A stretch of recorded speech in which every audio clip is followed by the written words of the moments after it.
स्वामी भगवान और उनको कोई अपने प्रेम से अधीन कर ले, कितनी बड़ी बात है। इसलिए जो भगवान के चरणारविंद का आश्रय लेकर भगवान को सुख पहुंचाने के लिए, अब कोई से कि भगवान तो सुख समुद्र है, उनको सुख कैसे पहुंचाया जा सकता है। जैसे छोटा सा बालक अपने पिता के प्रति प्रेम प्रदर्शित करता है तो पिता आह्लादित होकर उसे गोद में बैठा लेता है। जैसे बाजार से पिता कोई वस्तु लाया, मीठा फल कुछ भी लाया, 4 लड़के हैं, चारों को बांट दिया, 3 तो खाने लगे, लेकिन एक बालक हाथ में वही मीठा या फल लेकर अपने पिता के पास आकर उसके मुख में लगाता है, पाओ। पिता का हृदय भर आता है और उस बालक को गोद में लेकर उसके हाथ से लेकर वस्तु अपने हाथ से उसे पवाता है। 3 तो पा गए, लेकिन चौथे ने पिता का प्यार पाया, पिता का दुलार पाया और वस्तु भी पाई। ऐसे ही भगवान ने हमें घर गृहस्थी परिवार रुपया पैसा जो कुछ दिया है, यदि हम नाथ सकल संपदा तुम्हारी मैं सेवक समेत सुत नारी, हे प्रभु ये सब कुछ आपकी वस्तु, तुदीयम वस्तु गोविंदम तुभ्यमेव समर्पये, और भगवान को भोग लगाता है, भगवान की आरती उतारता है, भगवान की दंडवत करता है, उनकी परिक्रमा करता है, उनको पद सुनाता है, खरीद लेता है भगवान को। भगवान की सेवा भावना से भगवान को खरीद लेता है भक्त। हनुमान जी महाराज सेवा का साक्षात स्वरूप है। भगवान श्री राम कह रहे हैं, प्रति उपकार करो का तोरा, सन्मुख होए न सकत मन मोरा। सुन सुत तो ही उरिन मैं नाही, कर विचार देखा मन माही।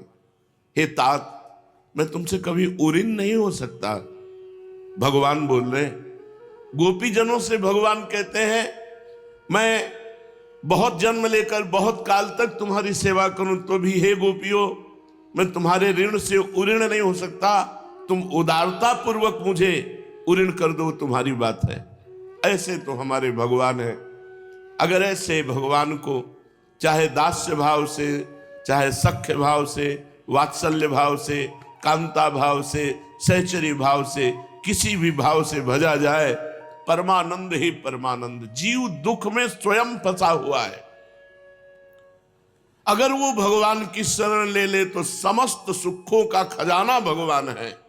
कुबेर जैसे जिनके सेवक हैं, लक्ष्मी जैसी जिनकी दासी हैं, अनंत ब्रह्मांड के बड़े बड़े लोक लोकेश्वर जिनके अधीन हैं, उन भगवान की शरण में जीव का कौन सा काम नहीं बन सकता।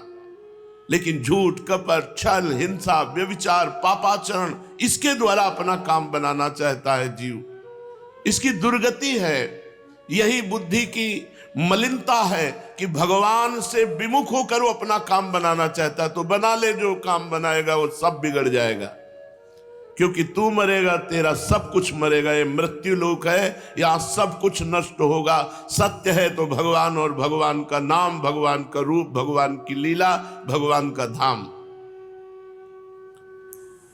चैतन्य महाप्रभु अब निरंतर गाढ़ अवस्था में रहने लगे। भावावेश में आकर भक्तों के भावों को प्रकट करते, भक्तों को संपूर्ण लोगों के प्रति कैसा आचरण करना चाहिए, ये महापुरुषों के चरित्रों से हमें पता चलता है। महाभागवत पुरुषों के प्रति बड़ी दैन्यता रखनी चाहिए। जब हम संतों से मिले तो तृणादपि सुनी चेन तरोरिव सहिष्णुना, अमानिना मान देनो कीर्तनीया सदा हरि। महाप्रभु चैतन्य देव का उपदेश है। अपने को तृण से भी नीच समझना चाहिए, तभी भगवान को आप खरीद सकते हैं। थोड़ा भी अभिमान किसी बात का हुआ तो भगवान को अभिमान पसंद नहीं है। यही दरबार दीन को आदर रीति सदा चली आई। भगवान के दरबार में दैन्यता का सम्मान होता है, अभिमान का तिरस्कार होता है। विद्या का अभिमान, रूप का अभिमान, कुल का अभिमान, जाति का अभिमान, धन का अभिमान, आदि आदि किसी भी तरह का कोई भी अभिमान हमारे श्री भगवान को पसंद नहीं। यही दीन प्यारे वेद पुकारे द्रवहु सुश्री भगवाना।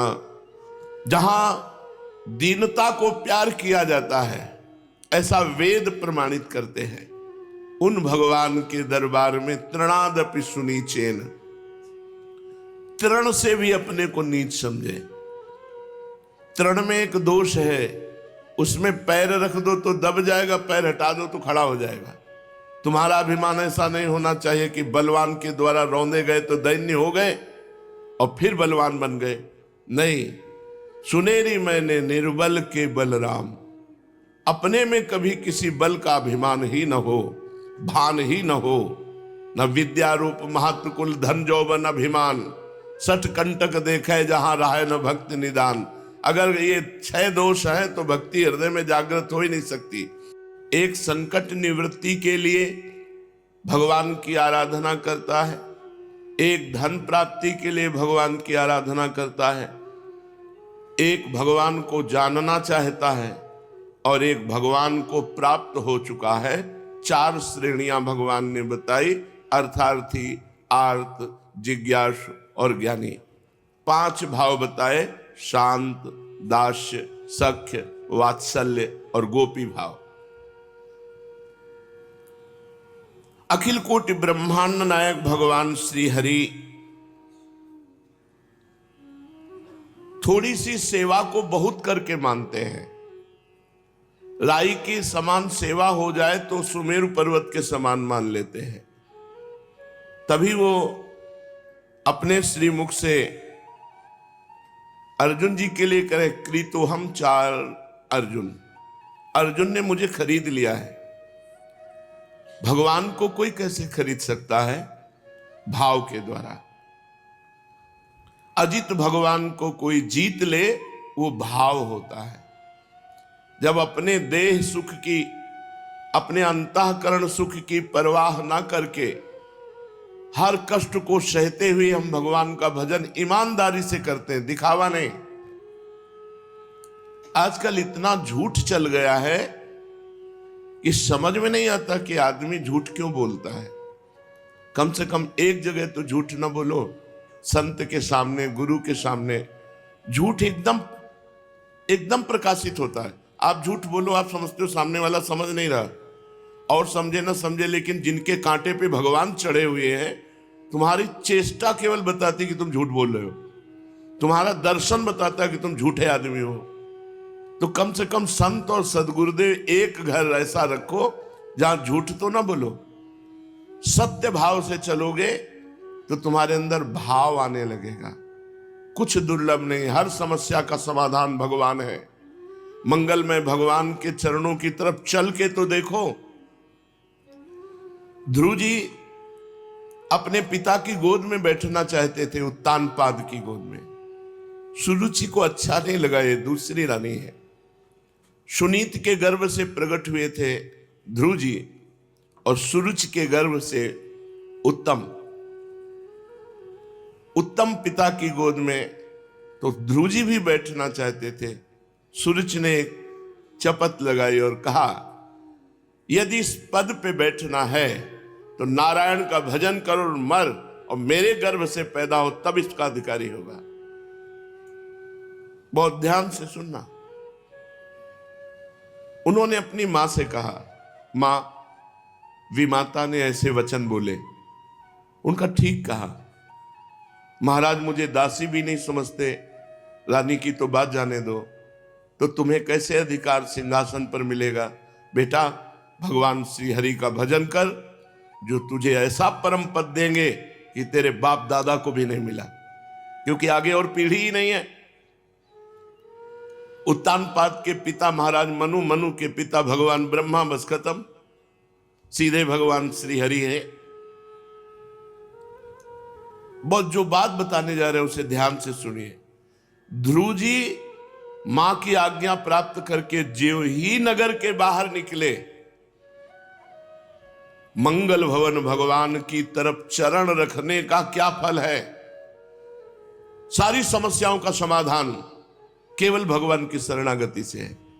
देवर्षि नारद जी, पहला लाभ, उमा संत समागम सम न लाभ कछुआन। इतने बड़े महापुरुष देवर्षि नारद जी, बेटा कहां जा रहे हो? ध्रुव जी ने कहा, प्रणाम किया और कहा, मैं तपस्या करने के लिए जा रहा हूं और भगवान श्री हरि को प्रसन्न करके पद की प्राप्ति करूंगा। इसीलिए तो जा रहे हो ना, तुम्हारे पिता ने गोद में नहीं बैठाला। अभी इसी क्षण में चलकर आदेश करता हूं, महाराज उत्तानपाद तुम्हारा राज्याभिषेक कर देंगे, अभी इसी क्षण। ध्रुव जी का हृदय और मजबूत हो गया। अभी तो तपस्या की नहीं और जिस कामना से प्रेरित होकर तपस्या को जा रहा था वो कामना पूर्ण हो गई। अब तो पक्का वापस नहीं होऊंगा, क्योंकि हमें तो एक एक कदम पे फल दिखाई दे रहा है। कहा, गुरुदेव मैं वापस नहीं होऊंगा, राज्य मिल जाने का लोभ अब मुझे भगवान से विरत नहीं कर सकता। तो भय दिखाया। वहां भेड़िया है, सिंह है, सर्प है, हिंसक जंतु है, बड़े बड़े मच्छर है, डांस है, कैसे भजन करोगे? का क्षत्रिय कुल में उत्पन्न हुआ हूं, एक बार जो निश्चय कर लेता हूं उसमें अटल रहता हूं, चाहे प्राण निकल जाए, लेकिन बिना भगवान की प्राप्ति के अब मैं नगर में घुसने वाला नहीं। चेला पक्का, गुरु मंत्र दे दिया। 6 महीने में मथुरापुरी में आकर भजन करके परम पद की प्राप्ति की। लोग झूठ छल कपट से अपना मंगल चाहते हैं और मंगल भवन भगवान से विमुख होकर, अरे एक कदम तो बढ़ाओ भगवान की तरफ, देखो तुम्हारी सारी कामनाएं धूल धूसरित हो जाएंगी। ये असत कामनाएं तुम्हारे हृदय में नहीं रह जाएंगी, या तो पूरी हो जाएंगी या नष्ट हो जाएंगी। तुम पूर्ण काम हो जाओगे। मंगल भवन अमंगल हारी, समस्त मंगलों का हरण करने वाले भगवान हैं। अगर भगवान के प्रति तुम्हारा थोड़ा भी सेवा का भाव बन जाए तो भगवान उसे पर्वत के समान मानते हैं। कृतोहम दास बिका हुआ, अर्जुन के लिए कह रहे हैं, कृतोहम तेन चार्जुन, हे अर्जुन मैं बिका हुआ तुम्हारा दास हूं। कौन बोल रहे हैं? अखिल कोटि ब्रह्मांडों के स्वामी। किस कारण? भाव के कारण। अर्जुन सखा भाव रखते हैं भगवान से और अपार प्रेम करते हैं। रोम रोम में श्री कृष्ण अर्जुन के बसे हुए हैं।